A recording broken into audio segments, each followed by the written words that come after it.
কিয়ামতের ময়দানে প্রত্যেকটা মানুষ নিজের চিন্তায় বিভোর থাকবে। ভাই ভাইয়ের থেকে পলায়ন করবে, পিতা মাতার থেকে পলায়ন করবে, স্বামী স্ত্রী সন্তানদের থেকে পলায়ন করবে। কেউ চাইবে না কিয়ামতের ময়দানে তার আপন ভাইয়ের সাথে দেখা হয়ে যাক, কেউ চাইবে না স্ত্রী সন্তানের সাথে দেখা হয়ে যাক, কেউ চাইবে না মা বাবার সাথে দেখা হয়ে যাক। প্রত্যেকে লুকায়া লুকায়া থাকবে, নিজের চিন্তায় বিভোর থাকবে। ওই মানুষটাই যদি ডান হাতে আমলনামা পেয়ে জান্নাতি হতে পারে, জান্নাতে যাওয়ার পর দুনিয়ায় তার যাদের সাথে সম্পর্ক ছিল, পরিচিত ছিল, জান্নাতে যাওয়ার পর ওই লোকটাই সবাইকে খুঁজতে থাকবে। জাহান্নামী যখন জান্নাতীকে দেখবে, দুনিয়ায় তো এমন অনেক হয়, একসাথে লেখাপড়া করে, একই স্কুলে পড়ে, একসাথে খেলাধুলা করে, জীবনের অনেক সময় দুই বন্ধু একসাথে কাটিয়েছে, কিন্তু তফাৎটা সামান্য। এক বন্ধু যখন নামাজের সময় হয়, বন্ধুদেরকে বলো চলো নামাজ পড়ে আসি, সে নামাজে আসে, অন্য বন্ধুরা বলে পরে যাব, থাক। খেলাধুলাও করে একসাথে, নামাজের সময় হলে নামাজে আসে। সব বন্ধুরা মিলে অনুষ্ঠান করবে, গানের অনুষ্ঠান, গোনার অনুষ্ঠানের আয়োজন করতে চায়। সে বলে না বন্ধু, না না, আমি তোমাদের এই মন্দ কাজের সাথে নাই। এই যে কিছু বিষয়ে তাদের থেকে ও বেঁচে থাকতো, ও ওর নেক আমলের কারণে জান্নাতি। এরকম দুনিয়ায় অনেকটাই ঘটে। ওই জাহান্নামীরা যখন দেখবে তাদের বন্ধুরা জান্নাতি, আফসোস করবে আর বলবে, আহারে আমি যদি সর্বক্ষণ ওর সাথে চলতাম, ওর কথা মানতাম, তাহলে আমিও ওর সাথে জান্নাতের নিয়ামতে ভোগ করতে পারতাম। ونفخ في الصور فصعق من في السماوات ومن في الأرض إلا من شاء الله ثم نفخ فيه أخرى فإذا هم قيام ينظرون আল্লাহ রাব্বুল আলামিন জানিয়ে দেন, প্রথমবার সিংহায় ফুৎকার দেওয়া হবে। ফাসাইকা মান ফিস সামাওয়াতি ওয়া মান ফিল আরদি ইল্লা মান শাআল্লাহ। আল্লাহ তাআলা যা চান, যেগুলো চান সেগুলো ছাড়া আসমান জমিনের মাঝে যা কিছু আছে সব কিছু অজ্ঞান হয়ে যাবে। মুফাসসিরিনে কেরাম বলেন, সিংহায় ফুৎকার দেওয়ার পর প্রথমে অজ্ঞান হবে, এরপরে মৃত্যু ঘটবে। এই মানুষগুলা যারা প্রাণী ছিল সব শেষ। আল্লাহ তাআলার আদেশে ইসরাফিল আলাইহিস সালাম পুনরায় দ্বিতীয়বার আরেকটা বার সিংহায় ফুৎকার দিবে। তবে এই দুই সিংহায় ফুৎকারের মধ্যে ব্যবধানের সময় কতটুকু? হযরত আবু হুরায়রা রাদিয়াল্লাহু তাআলা আনহু থেকে বর্ণিত, তিনি বলেন, দুই সিংহায় ফুৎকারের মাঝে ব্যবধান হলো 40 পর। প্রথমবার সিংহায় ফুৎকার দেওয়ার 40 পর দ্বিতীয়বার সিংহায় ফুৎকার দেওয়া হবে। জিজ্ঞাসা করা হলো 40 দিন, তিনি বলেন না। 40 সপ্তাহ না, 40 মাস না, 40 বছর না, তাহলে কত 40? মূলত প্রথমবার সিংহায় ফুৎকারের কত বছর পর, কত সময় পর দ্বিতীয়বার সিংহায় ফুৎকার দেওয়া হবে, এই হিসাব মূলত জানেন আল্লাহ রাব্বুল আলামিন। এই হিসাব জানা আছে আল্লাহ তাআলার কাছে নির্দিষ্ট সময়। দ্বিতীয়বার যখন সিংহায় ফুৎকার দেওয়া হবে, আল্লাহ তাআলা বলেন, ثم نفخ فيه أخرى فإذا هم قيام ينظرون। দ্বিতীয়বার সিংহায় ফুৎকার দেওয়ার পর যাকে যেখানে কবরস্থ করা হয়েছে, দাফন করা হয়েছে, প্রত্যেকে প্রত্যেকের অবস্থান থেকে দাঁড়ায় যাবে, ডানে বামে তাকাতে থাকবে। আল্লাহ তাআলা আরো এক জায়গায় বলেন, وَنُفِخَ فِي الصُّورِ فَإِذَا هُمْ مِنَ الْأَجْدَاثِ إِلَى رَبِّهِمْ يَنْسِلُونَ। প্রত্যেকে তো প্রত্যেকের অবস্থান থেকে দাঁড়ায়া যাবে, শুধু তাই না, ইলা রাব্বিহিম ইয়ানসিলুন, তারা তাদের রবের দিকে ছুটতে থাকবে। ওই দিনটাই হলো সেই দিন একদল মানুষেরা বলবে, ক্বালু ইয়া ওয়াইলানা মান বাআসানা মিন মারকাদিনা, হায় দুর্ভোগ, আমাদেরকে আমাদের অবস্থান স্থল থেকে কারা জাগ্রত করলো, কে জাগ্রত করলো? আল্লাহ তাআলা জানায় দেন, সেই দিন মুমিনরা অথবা ফেরেশতারা বলবে, হাদা মা ওয়াদার রহমানু ওয়া সাদাকাল মুরসালুন,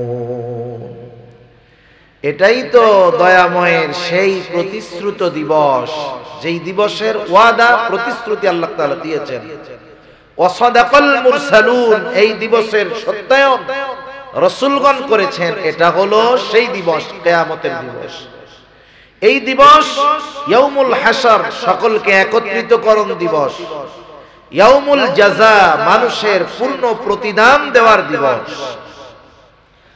আল্লাহ রাব্বুল আলামিন বলেন, ওয়া ইন্নামা তুওয়াফাউনা উজুরাকুম ইয়াউমাল কিয়ামাহ ফামান যুহজিহা আনিন নার ওয়া উদখিলাল জান্নাতা ফাকাদ ফাজ।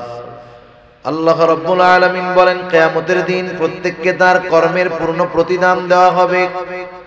যাকে আগুন থেকে বাঁচানো হবে, জান্নাতে প্রবেশ করানো হবে। আল্লাহ রাব্বুল আলামিন বলেন, ফাকাদ ফাজ, সে হয়ে যাবে সফল। তাহলে যেহেতু আল্লাহ রাব্বুল আলামিন ওই দিন আমাদের কর্মের পূর্ণ প্রতিদান দিবেন, তাহলে এটা নিশ্চিত যে আল্লাহ তাআলা আমাদের প্রত্যেকের কর্ম সংরক্ষণের ব্যবস্থা করে রাখছে। আমাদের প্রত্যেকের কর্ম আল্লাহ তাআলা সংরক্ষণের ব্যবস্থা করেছেন। যে কোনো বিষয়ের জন্য এক নম্বরে সাক্ষীর দরকার হয়। যখন কোথাও কারো নামে মামলা দেওয়া হয়, তখন সাক্ষীর দরকার হয় কি হয় না? একে একে যখন একজন আরেকজনের কাছে বিচার প্রার্থী হয়, তখন বলে না যে দেখেন এই ঘটছে, এই যে এরা দুইজন আমার সাক্ষী। অথবা বিচারক বলে, তুমি যে এই ঘটনাটা বললা, এই ঘটনার সাক্ষী আছে। তার মানে সাক্ষী বিচার আচারের জন্য গুরুত্বপূর্ণ একটি বিষয়। আমার আপনার কর্মের সবচাইতে বড় সাক্ষী হলেন আল্লাহ। আল্লাহ তাআলা সাক্ষী হিসাবে যথেষ্ট, আল্লাহর সাক্ষী যথেষ্ট। কাফা বিল্লাহি শাহিদা, আল্লাহ তাআলাই তো সাক্ষী হিসাবে যথেষ্ট। কিন্তু এরপরেও আল্লাহ রাব্বুল আলামিন আমাদের কর্মের ব্যাপারে আরো সাক্ষী রেখে দিয়েছেন। আল্লাহ সুবহানাহু ওয়া তাআলা কুরআনুল কারীমের মধ্যে জানায় দেন, কিরামান কাতিবিনা ইয়ালামুনা মা তাফআলুন।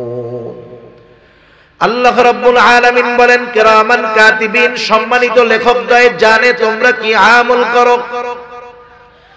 এই জানার মাধ্যমে তারা আমাদের কর্মের সাক্ষী। শুধু তাই না, তারা যে দেখে জানে বিষয়টা শুধু এমন নয়। ডান কাঁধের ফেরেশতা যিনি, তিনি আমাদের ভালো কর্মগুলো লিপিবদ্ধ করেন। বাম কাঁধের ফেরেশতা যিনি, তিনি আমাদের মন্দ কর্মগুলো লিপিবদ্ধ করেন। শুধু তাই নয়, আরো একজন ফেরেশতা আল্লাহ তাআলা আমাদের সাথে নিযুক্ত করে রাখছেন। আল্লাহ তাআলা বলেন, মা ইয়ালফিযু মিন কওলিন ইল্লা লাদাইহি রাকীবুন আতীদ। সদা তৎপর একজন ফেরেশতা আমাদের সাথে আছে। মা ইয়ালফিযু মিন কওল, জবান দিয়ে যা আমরা নিক্ষেপ করি, অর্থাৎ যা বলি, বলার সাথে সাথে ওই ফেরেশতা আমাদের কথাগুলোকে রেকর্ড করে ফেলে, সংরক্ষণ করে ফেলে। সুবহানাল্লাহ। বিজ্ঞান কি বলে? বিজ্ঞানের কথা আমাদের কেমন জানি বিশ্বাস হয় বেশি, অথচ বিজ্ঞান যেটা এখনো প্রমাণ করতে ব্যস্ত, আল্লাহ তাআলা সেটা আমাদের অনেক আগেই জানায় দিয়েছেন। বিজ্ঞান বলে, মানুষ যেই কথাগুলো উচ্চারণ করে, মানুষের উচ্চারিত কোনো কথা ধ্বংস হয়ে যায় না, সব বাতাসের মধ্যে আছে, সব বাতাসে আছে। আল্লাহ তাআলা তো এমন ক্ষমতাধর, তিনি যদি কিয়ামতের দিন বলেন যে আব্দুর রহিম দুনিয়াতে যত কথা বলছে বাতাস, সব কথাগুলা আলাদা করে আমার সামনে হাজির করো, বলেন তো এটা আল্লাহর জন্য কি কঠিন? অতি সহজ বিষয় আল্লাহ তাআলার জন্য। বিজ্ঞান বলতেছে কথাগুলা ধ্বংস হয়ে যায় না, সব বাতাসের মধ্যে আছে। এখান থেকে আপনাদের আত্মীয় যদি কারো থাকে সেই 15,500 কিলোমিটার দূর আমেরিকা, কেউ যদি তার ভাই বন্ধু সন্তানের সাথে কথা বলতে চায়, আমেরিকাতে যদি ফোন দেয়, ফোন দেওয়ার কয়েক সেকেন্ডের মধ্যে বাংলাদেশ থেকে 15,000 কিলোমিটার দূরে তার কণ্ঠ, তার ভয়েস সেকেন্ডের ভিতরে ওই আমেরিকায় যিনি থাকেন তার মোবাইলের মধ্যে চলে যায়, ঠিক না?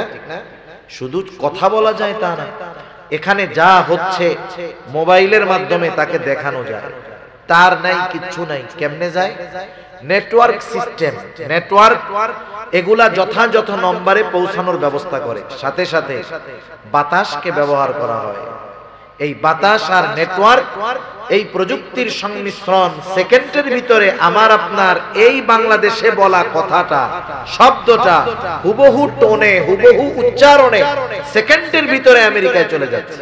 সুবহানাল্লাহ। তার লাগে না, কিছু লাগে না। যে আল্লাহ তাআলা মানুষকে এমন প্রযুক্তি দিলেন, সে আল্লাহ তাআলার জন্য কথা সংরক্ষণ করা কঠিন নয়, বরং অতীব অতীব সহজ, ঠিক কিনা? তাহলে আমাদের কথাগুলা রেকর্ড হইতেছে। শুধু তাই না, আমি আপনি যেই অঙ্গ প্রত্যঙ্গের দ্বারা কর্ম সম্পাদন করি, কাজগুলা করি, এগুলাও কিয়ামতের ময়দানে আমার পক্ষে বা বিপক্ষে সাক্ষী হয়ে যাবে। আল্লাহ তাআলা কোরআনুল কারীমের মধ্যে বলেন, আল ইয়াউমা নাখতিমু আলা আফওয়াহিহিম ওয়া তুকাল্লিমুনা আইদিহিম ওয়া তাশহাদু আরজুলুহুম বিমা কানু ইয়াকসিবুন।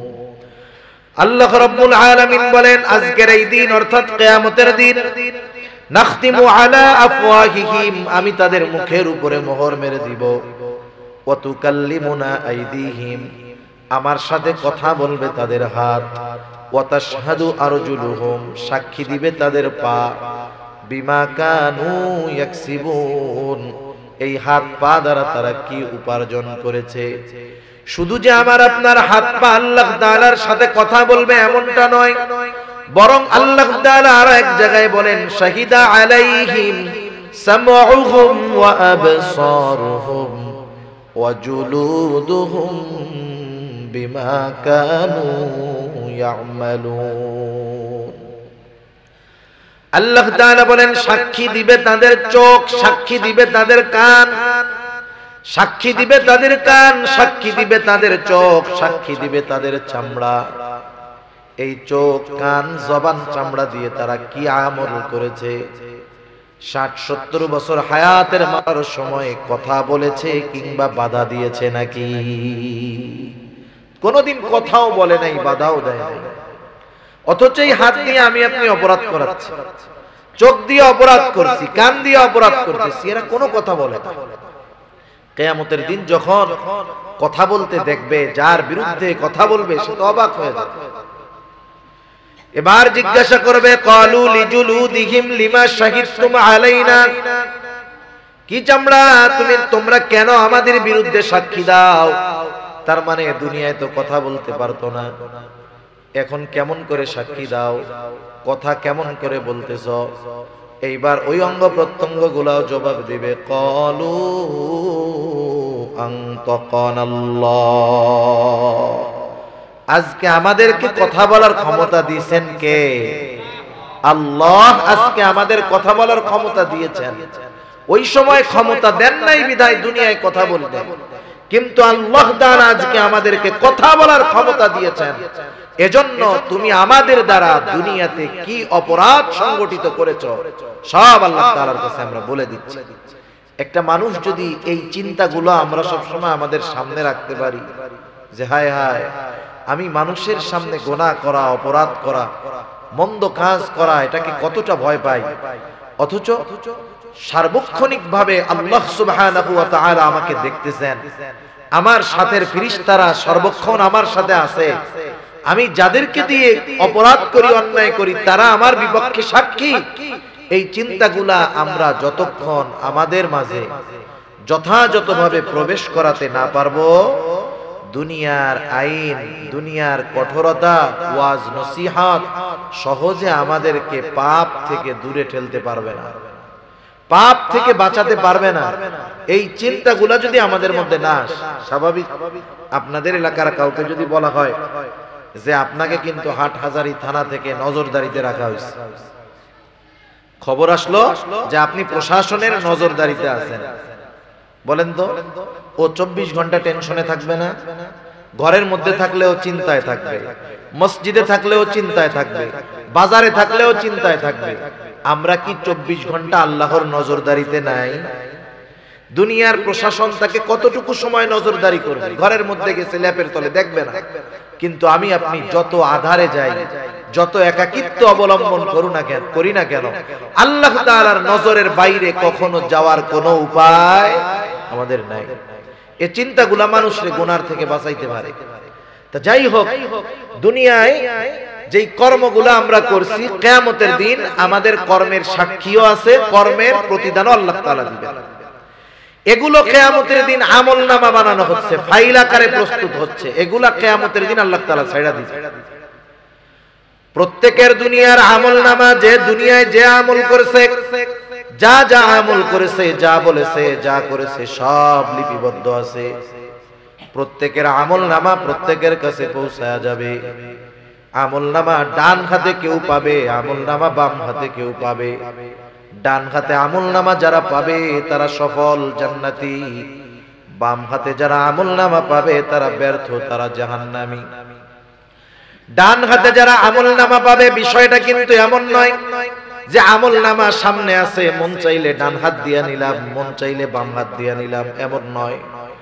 বরং তার কৃতকর্মই তার আমলনামা ডান হাতে অথবা বাম হাতে পৌঁছায়া দিবে। সে নিতে বাধ্য হবে। যে ডান হাতে আমলনামা পেয়ে যাবে সে খুশি। সে ডান হাতে আমলনামা পাওয়ার পর কতটা খুশি হবে, আল্লাহ তাআলা কোরআনুল কারীমের মধ্যে বলেন, ফাআম্মা মান উতিয়া কিতাবাহু বিয়ামিনি ফায়াকুলু হাউমু করাউ কিতাবিয়া ইন্নী যানানতু আন্নী মুলাকিন হিসাবিয়া। আল্লাহ রাব্বুল আলামিন জানায় দেন, ডান হাতে যে আমলনামা পাবে কতটা খুশি সে হবে। আমরা ছোটবেলায় যখন স্কুলে পড়েছি, আমাদের সময় শুধু কোন বিষয়ে কত মার্ক এটা জানায়া দেওয়া হতো না। আমাদের সময় পরীক্ষার উত্তরপত্রটাও আমাদেরকে দিয়ে দেওয়া হতো। বলা হতো, খাতাটা দেখো কি লিখছো, আগামীকাল তোমাদের অভিভাবকদের কাছ থেকে খাতায় সাইন কইরা এরপরে আবার জমা দিবা। যেই ছেলেটা খাতা পাওয়ার পর দেখতো 90-95 পেয়ে গেছে 100-র মধ্যে, সে নিঃসন্দেহে খুশি হইতো, ঠিক কিনা বলেন?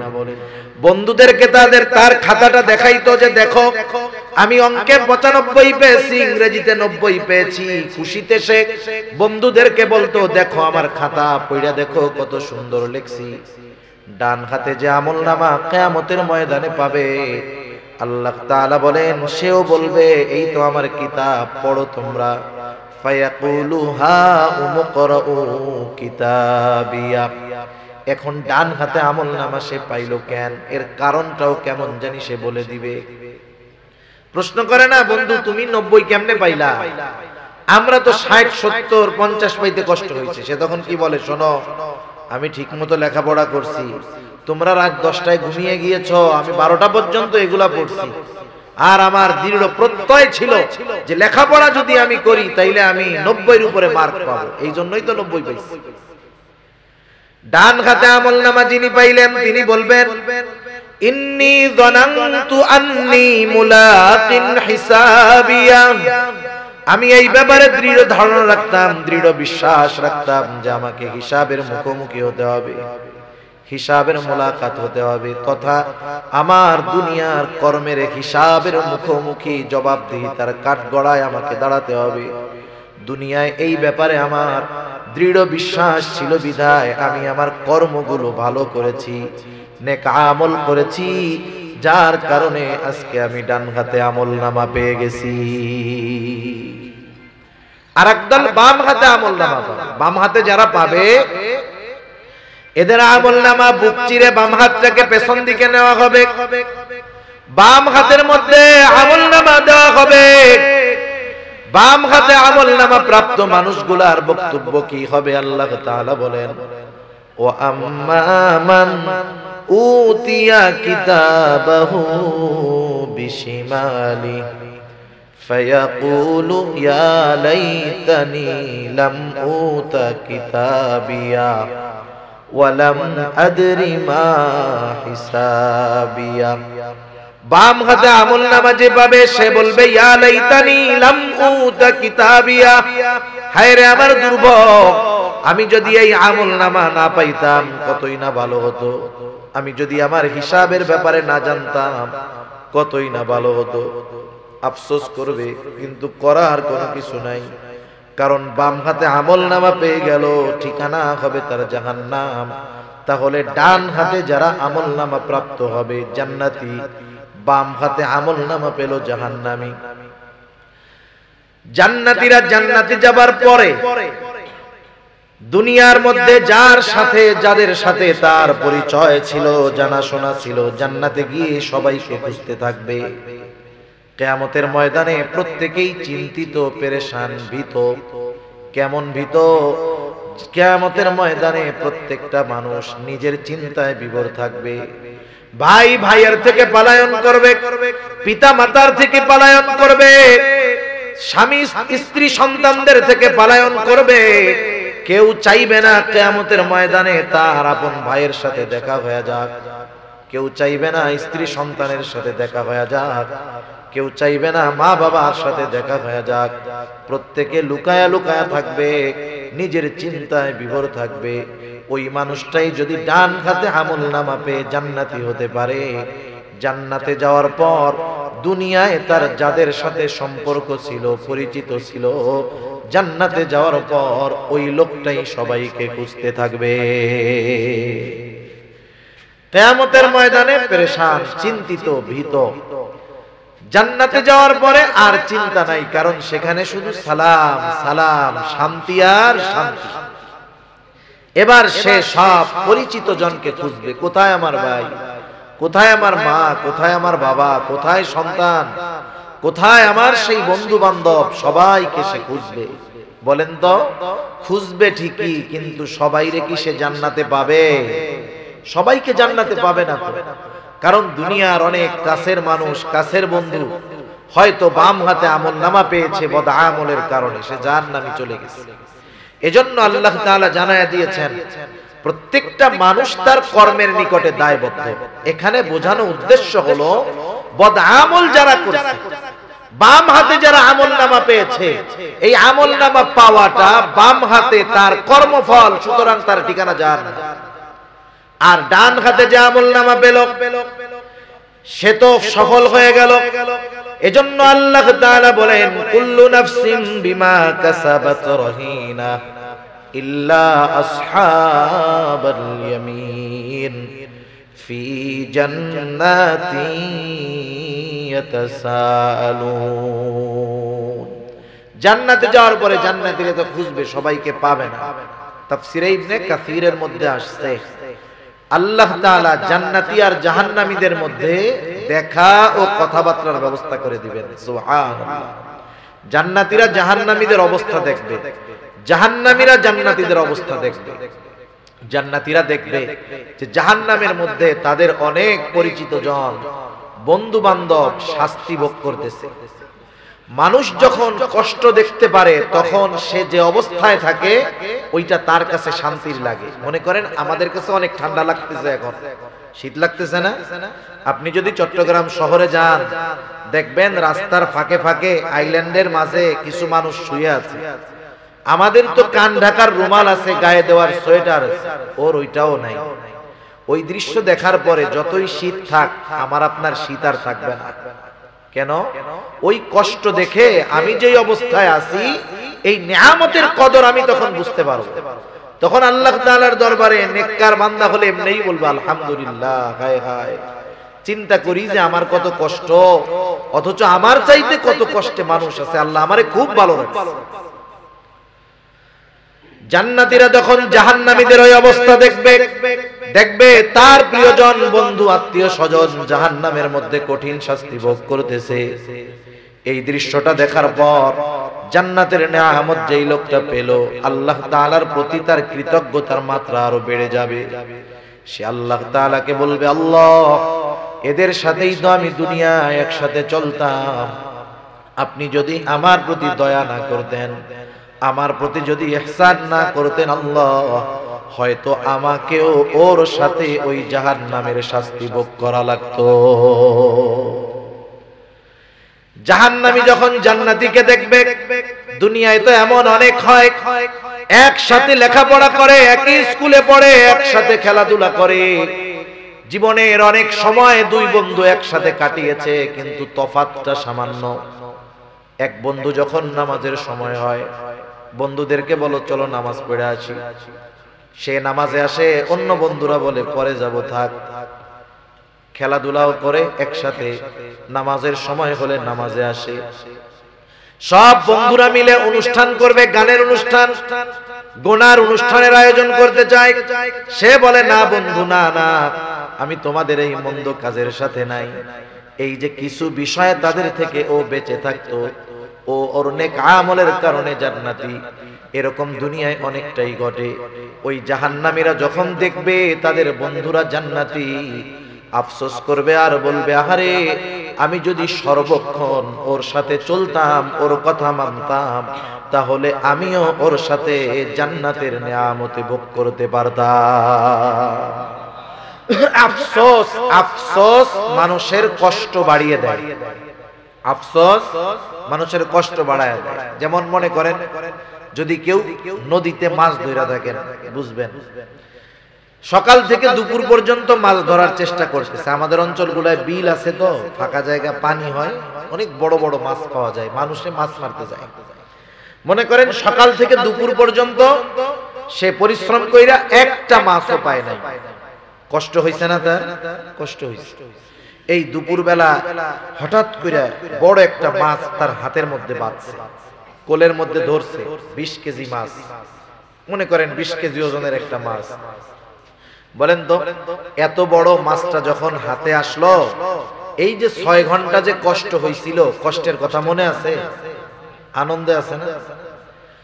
এখন এই মাছটা নিয়ে যখন হাঁটা শুরু করছে, উপরে উঠবে, মাছটা একটা ঝাঁকি দিয়া ওর হাত থেকে ছুটে আবার গভীর পানিতে চলে গেল। এখন কি হবে বলেন তো? আফসোস। কি হবে? 6 ঘন্টা মাছ পায় নাই, ওর যে কষ্ট হইছে তার চাইতে এই মাছটা ধরার পরে যখন ছুটে গেল, ওই যে বলল আহ, এই আফসোস তার আরো বেশি কষ্টের কারণ। ঠিক কিনা বলেন? সে যদি যুবক থাকে, বৃদ্ধকালে তার নাতিদের কাছে বলবে যে, জানো তোমরা কি করো, আমরা পড়ালেখাও করছি, মাছও মারছি, এই বিশাল এক মাছ পাইছিলাম নাতি একবার, আহ আরে ধরে রাখতে পারলাম না, একটা ঝাঁটি দিয়ে হাতের থেকে পড়ে গেছে। 60-70 বছর পরেও ওই আফসোসের কথা তার মনে আছে। আফসোস মানুষের কষ্টের কারণ। জাহান্নামীরা যখন দেখবে জান্নাতে তার বন্ধু নিয়ামত ভোগ করে, তার কষ্টের অনুভবটা আরো বেড়ে যাবে। এখন প্রশ্ন হতে পারে, কষ্টের অনুভবটা বাড়ে কেমনে? একটা মেসাল দিলে বুঝতে সহজ হবে। মনে করেন বকা দেওয়া, এটা খারাপ কাজ, মানুষ মানুষকে বকা দেয়, এটা মন্দ কাজ। একজন অপরিচিত ব্যক্তি, যাকে আমরা চিনি না, জানি না, ওই অপরিচিত কোন ব্যক্তিও যদি আমাদের কাউকে গালি দেয়, খারাপ লাগবে কি লাগবে না? লাগবে। ওই অপরিচিত লোকটা যেই বকাটা দিয়েছে, ওই বকা যদি একজন পরিচিত মানুষ দেয়, কষ্ট একটু বেশি লাগবে নাকি আগের চাইতে কম লাগবে? অবশ্যই বেশি লাগবে। ওই বকাটা যদি আপনার আমার ভাই দেয়, একই বকা, কষ্ট বেশি লাগবে। যদি সন্তান দেয়, ওই বকাটা মনে হবে বিষাক্ত তীর হয়ে আমার আপনার কলিজার মধ্যে আঘাত করতেছে। শব্দ কিন্তু এক, ব্যক্তি পরিবর্তনের কারণে একই কথায় কষ্টের মাত্রাটা বেড়ে যায়। জাহান্নামীরা আফসোসের কারণে কষ্ট বেড়ে যাবে। জান্নাতীদের আলোচনা তারা জানতে চায় কেন তাদের বন্ধুরা জাহান্নামে গেল, পরস্পর আলোচনা করবে। তাফসীরে ইবনে কাসীরের মধ্যে আল্লাহ তাআলা এসেছে, আল্লাহ রাব্বুল আলামিন জান্নাতি আর জাহান্নামীদের মধ্যে কথাবার্তার ব্যবস্থা করে দিবে। আল্লাহ তাআলা সেই কথাগুলাই এখানে বলেন, ফি জান্নাতিন ইয়াতাসাআলুনা আনিল মুজরিমিনা মা সালাকাকুম ফি সাকার।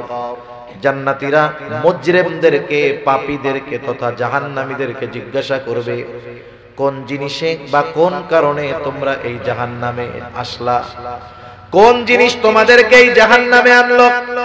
জাহান্নামীরা তাদের জাহান্নামে আসার, জাহান্নামে যাওয়ার চারটি কারণ উল্লেখ করবে। কয়টি কারণ? চারটি কারণ। বিষয় হলো, যেহেতু জাহান্নামীরা যেই চারটি কারণের কথা এই সূরার আলোকে আল্লাহ তাআলা আমাদের জানায়া দিলেন, আমাদের করণীয় হলো ওই কারণগুলো যদি আমাদের কারো মধ্যে থাকে ওগুলো নিজেদের থেকে বের করে ফেলা।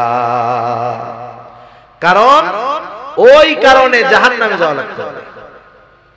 জাহান্নামীরা এবার বলবে, ক্বালু লাম নাকু মিনাল মুসাল্লিন। এক নাম্বার কারণ, আমরা মুসল্লি ছিলাম না, মুসল্লি ছিলাম না। মুসল্লি কাকে বলে? সপ্তাহে একদিন মসজিদে গেলে সে মুসল্লি নাকি? আরে প্রকৃত মুসল্লি যে, সে তো আল্লাহ তাআলার আরশের ছায়ায় স্থান পাবে। রাসূল আকরাম সাল্লাল্লাহু আলাইহি ওয়াসাল্লাম জানিয়ে দেন, কিয়ামতের দিন সূর্যটা একেবারে নিকটে হয়ে যাবে, কোথাও কোনো ছায়া থাকবে না আরশের ছায়া ছাড়া। নবীজি বলেন, সেই দিন ওই আরশের ছায়ায় 7 শ্রেণীর মানুষ স্থান পাবে। এর মধ্যে এক শ্রেণীর মানুষ হলো রাজুলুন কলবুহু মুআল্লাকুন বিল মসজিদ। ওই ব্যক্তি যার অন্তর সর্বদা মসজিদের সাথে থাকতো। একটু বলেন তো, যার অন্তর সর্বদা মসজিদের সাথে, ওই লোকটা নামাজের সময় হলে নামাজ ছাড়তে পারে? দুনিয়ার শত ব্যস্ততা থাক, সে সব ব্যস্ততাকে উপেক্ষা করে আগে নামাজে হাজির হবে। ঠিক কিনা বলে? আমাদের মানুষদের অনেক ভুল ধারণা আছে। আপনারা তো আলেমদের সংস্পর্শে থাকেন, অনেক কিছু বুঝেন, জানেন। দুনিয়ার মানুষেরা মনে করে যে আল্লাহ তাআলার আদেশ নিষেধগুলা মান্য করলে শুধু মনে হয় পরকালীন লাভ, জান্নাত পাওয়া যাবে, জাহান্নাম থেকে বাঁচা যাবে। আসলে বিষয়টা এমন নয়। কোন ব্যক্তি যদি আল্লাহ তাআলার আদেশ নিষেধ, শরীয়তের বিধিবিধান দুনিয়াতে পরিপূর্ণভাবে মানতে পারে, তাহলে দুনিয়ারও লাভ আছে, আখিরাতেরও লাভ আছে। যেমন আমাদের সমাজের অধিকাংশ মানুষ কিন্তু মুসল্লি নয়, বেনামাজি। যেই মসজিদটা 5 তালা, জুমার দিন মসজিদ ভরে রাস্তায়ও জায়গা থাকে না ঢাকা শহরে, ওই মসজিদটাতেই ওই দিন আসরের নামাজে নিচের তালা 2 কাতারও ভরে না। এরকম অবস্থাই আমাদের ঢাকাতে এই অবস্থা। এরপরেও যত মানুষ নামাজ পড়ে জুমার দিন, সমীকরণ হলো, হিসাব হলো, বাংলাদেশের যত মুসলমান আছে সমগ্র মুসলমানের 50% মানুষ হয়তো জুমার নামাজে হাজিরা হয়, আর বাকি 50% মানুষ 5 ওয়াক্ত নামাজ বহুদূর জুমার নামাজও পড়ে। তাহলে চিন্তা করে দেখেন অবস্থাটা কি। আর 5 ওয়াক্ত নামাজের সংখ্যা তাইলে কত পাওয়া যাবে? যে মুসলমান আছে শতকরা সারা বাংলাদেশ যদি জরিপ করা হয়, সর্বোচ্চ 5-6%, সর্বোচ্চ 10% 5 ওয়াক্ত নামাজি পাওয়া যেতে পারে। তাও এটা কঠিন ব্যাপার, মাত্র 10%। তাহলে বাকি 90% মানুষ নামাজ পড়ে না। মানুষ নামাজ না পড়ার যেই কারণগুলো আমাদের সামনে আসে, এর মধ্যে অন্যতম একটি কারণ হলো রিজিক উপার্জন করা। দোকানদার নামাজ পড়ে না, খোঁজ নিয়ে দেখেন কেন? দোকানদার দোকানদারি করে রিজিক উপার্জনের জন্য। সে এই ব্যস্ততায় নামাজ পড়ে না। সিএনজি ওয়ালা নামাজ পড়ে না, রিকশাওয়ালা নামাজ পড়ে না, দিন মজুর কুলি নামাজ পড়ে না। তাহলে বিষয়টা হলো দুনিয়ার বড় একটা অংশ নামাজ না পড়ার কারণ রিজিক উপার্জন করা। ঠিক না? এটাই তো নাকি? তাহলে একটু বলেন তো রিজিকের মালিক কে? বড় বড় মার্কেটগুলোয় দেখবেন মসজিদ আছে, নামাজ পড়ে 50-60 জন, অথচ দোকানি আছে 1000। প্রত্যেকটা দোকানে 2-3 জন করে কর্মচারী আছে। 3-4 হাজার কর্মচারী একটা মার্কেটে, নামাজ পড়ে 50-60 জন। শতকরা হিসাব দেন 1% 2% হবে না। তাহলে রিজিক উপার্জন করতে গিয়ে অধিকাংশ মানুষ নামাজ পড়ে না, অথচ ওই রিজিকের মালিক আল্লাহ। রিজিকের মালিক যিনি, তিনি যেই পদ্ধতি বলে দেন রিজিক পাওয়ার জন্য, সেই পদ্ধতি বাদ দিয়ে যদি দুনিয়ার মানুষ অন্য পন্থায় পরিশ্রমের মাধ্যমে, বুদ্ধির মাধ্যমে, মেধার মাধ্যমে রিজিক উপার্জন করতে চায়, রিজিকের মালিকের পদ্ধতি বাদ দিয়ে বলেন তো রিজিক উপার্জন করা সম্ভব? রিজিক উপার্জনের চেষ্টা করে যাবে কিন্তু উপার্জন করতে পারবে না। রিজিকের মালিকের ফর্মুলা কি? আল্লাহ রাব্বুল আলামিন বলেন ওয়া'মুর আহলাকা বিস-সালাতি ওয়াসতাবির আলাইহা লা নাসআলুকা রিজকা। আল্লাহ তাআলা বলেন তোমার অধীনস্থদেরকে নামাজের আদেশ দাও, তুমিও এর উপরে অটল থাকো। অর্থাৎ নিজেও মুসল্লি হও, ঘরের মানুষগুলাকেও মুসল্লি বানাও। কারণ নিজে মুসল্লি হলে হবে না, নিজে জাহান্নাম থেকে বাঁচলে হবে না, অধীনস্থদেরকেও বাঁচাতে হবে।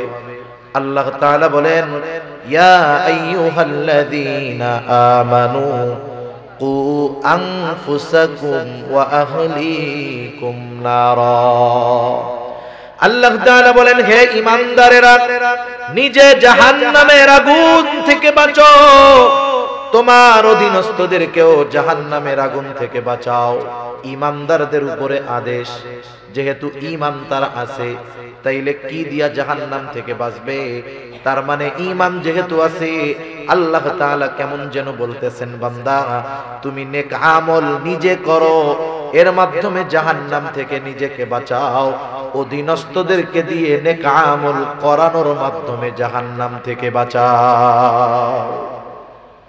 ঈমানের পরে সর্বোত্তম নেক আমল হলো নামাজ, তাই না? নামাজ তার মানে মুসল্লি হওয়া। এজন্য আল্লাহ তাআলা একার আদেশ করেন নাই, বলছেন ওয়া'মুর আহলাকা বিস-সালাতি ওয়াসতাবির আলাইহা। তার মানে তুমি নিজেও মুসল্লি হও, তোমার অধীনস্থদেরকেও মুসল্লি বানাও, নামাজের আদেশ করো, অধীনস্থদের তুমিও তার উপরে অটল থাকো। লাভ কি হবে বান্দা? আল্লাহ তাআলা বলেন লা নাসআলুকা রিজকা। বান্দা আমি আল্লাহ তো তোমাদের কাছে রিজিক চাই না, বরং তুমি যদি নামাজি হও, তোমার ঘরের মানুষগুলা যদি নামাজি হয়, তোমরা যদি সকলে মুসল্লি হয়ে যাও, লাভটা কি? আল্লাহ তাআলা বলেন নাহনু নারযুকুকা, আমি আল্লাহ নামাজি হওয়ার কারণে তোমাদের রিজিক দিয়ে দিব। তাহলে যে কর্মের দোহাই দিয়ে নামাজ পড়ে না, রিজিক উপার্জনের দোহাই দিয়ে নামাজ পড়ে না, নামাজ বাদ দিয়ে সে যতই কঠোর পরিশ্রম আর সাধনা করুক না কেন, রিজিকের প্রকৃত স্বাদ থেকে সে বঞ্চিত হবে, রিজিক উপার্জন করতে পারবে না, জিন্দেগিভর পরিশ্রমী করে যাবে। ঠিক কিনা বলেন? এজন্য নামাজের মাধ্যমে আল্লাহ তাআলা বান্দার রিজিক দেয়। রিজক বলতে যে শুধু টাকা পয়সা তা না, জীবন উপকরণ। দুনিয়ার একজন নেককার বিবি, এটাও রিজক। একজন নেককার সন্তান, এটাও রিজক। সুস্থ আছি, এটাও রিজক। এভাবে আল্লাহ রাব্বুল আলামিন জানায়া দিলেন নামাজি হইলে আমি আল্লাহ তোমাদের রিজিক দিব। তাহলে বলেন আমরা যদি মুসল্লি হই তাইলে আমাদেরই তো লাভ, ঠিক না? বড় লাভ, জাহান্নাম থেকে বাঁচবো, দুনিয়ার জীবন উপকরণের ব্যবস্থা আল্লাহ তাআলা করে দিবেন। 2 নাম্বার, জাহান্নামীরা তাদের জাহান্নামে যাওয়ার কারণ হিসাবে বলল ওয়ালাম নাকুনু তুইমুল মিসকিন, আমরা মিসকিনদেরকে খানা দিতাম না, খানা খাওয়াইতাম না। সাধারণভাবে মানুষকে খানা খাওয়ানো ফজিলতের কাজ। রাসূলুল্লাহ সাল্লাল্লাহু আলাইহি ওয়াসাল্লাম বলেন, এক ব্যক্তি এসে নবীজির কাছে প্রশ্ন করেছে আইয়ুল ইসলামি খাইর, ইসলামের মধ্যে উত্তম কাজ কোনটা? নবীজি সাল্লাল্লাহু আলাইহি ওয়াসাল্লাম ছিলেন উম্মতের রূহানী ডাক্তার। এই জন্য একই প্রশ্ন যখন নবীজির কাছে একাধিকবার করা হতো, রোগীর অবস্থা বুঝে নবীজি জবাব দিতেন। এই লোকের প্রশ্নের জবাবে নবীজি সাল্লাল্লাহু আলাইহি ওয়াসাল্লাম বললেন, তুতঈমুত তাআম ওয়া তাকরাউস সালাম আলা মান আরাফতা ওয়া মান লাম তারিফ। তুমি মানুষকে খানা খাওয়াও, পরিচিত অপরিচিত সবাইকে বেশি বেশি সালাম দাও। খানা খাওয়ানোর কথা বলে নবীজি বলেন নাই যে মিসকিন অসহায়দেরকে খাওয়াও, সাধারণভাবে বলছেন যে খানা খাওয়াও।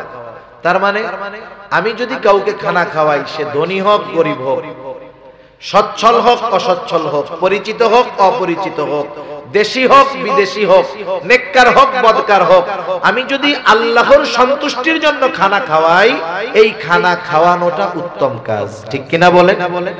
তবে যতই ভালো খাওয়াই না কেন, প্রতিদানের আশা যদি থাকে, প্রতিদানের আশা যদি থাকে, তাহলে কিন্তু এই খানা খাওয়ানোর মধ্যে কোনো ফজিলত নাই।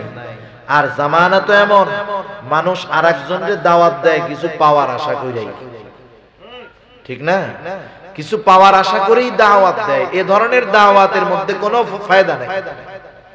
সাহাবায়ে কেরাম মানুষকে খানা খাওয়াইতেন কার জন্য? আল্লাহর সন্তুষ্টির জন্য। আমরা তো অনেক সময় মানুষের কাছে উপকার করে তার কাছে আবার উপকার আশা করি। অনেক সময় এটাও বলি, দেখ ওর এত উপকার করলাম, আমার তো কোনো উপকার করলোই না, এই যে উপকারটা করলাম আমার ধন্যবাদও দিল, বলে না এরকম, একটু থ্যাংক ইউও দিল না।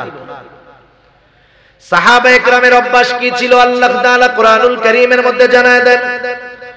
আল্লাহ তাআলা বলেন, ইন্নামা নুতঈমুকুম লিওয়াজহিল্লাহি লা নুরিদু মিনকুম জাযাআও ওয়ালা শুকুরা।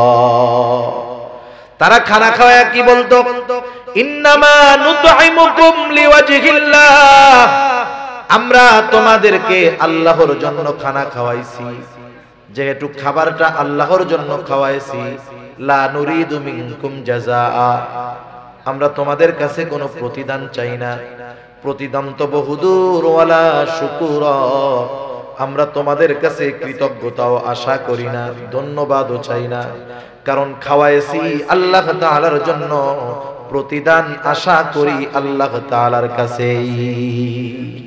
সেজন্য আমরা মানুষকে খানা খাওয়াবো, সেটা বিবাহের অনুষ্ঠান হোক, অন্য অনুষ্ঠান হোক, কার জন্য? আল্লাহর জন্য। আপনাদের এলাকায় সিস্টেম আছে কিনা জানি না, বিবাহ খেয়ে টাকা দেওয়া নেওয়ার অভ্যাস আছে? এগুলো আছে এদিকে? একটু বলেন না। আছে? এটা খুব বদ অভ্যাস, এটা খুব বদ অভ্যাস। আপনারা দাওয়াত দিয়ে খাওয়াবেন, এটা ভালো বিষয়, খাওয়ান, লিখে দিবেন নো গিফট গ্রান্টেড।